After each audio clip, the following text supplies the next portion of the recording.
When we're assessing the neurovascular structures at the upper extremity, same rules apply.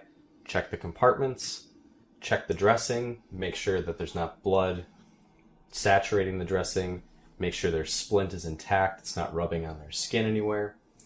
And then you want to check the nerves. Best way to check the radial nerve is check the back of the thumb, right here. The median nerve, the front of the index finger or the front of the long finger. And then the ulnar nerve, the ulnar side of the small finger. To check the motor, the most distal branch of the radial nerve is the posterior interosseous nerve, which causes you to extend your thumb like this. So have them give a thumbs up. To check the distalmost branch of the median nerve, that's the anterior interosseous nerve, you want them to either make an A-OK sign, or more specifically, so that they can't cheat, have them just bend the thumb at the interphalangeal joint right there.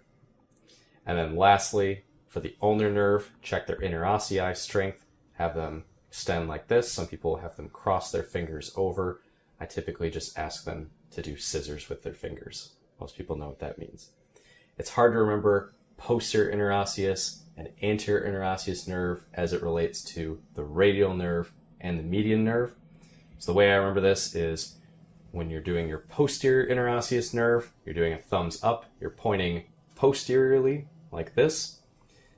And your PIN, or posterior interosseous nerve, if you add just one extra line to a P, you've got an R for radial nerve. You're pointing anteriorly for your anterior interosseous nerve, and two A's put together looks like an M for median nerve. That's the best way I have to remember it. Hopefully that's not too confusing. And then again, check for capillary refill if there's a splint on. Otherwise, take a radial pulse and make sure that it's symmetric to the other side.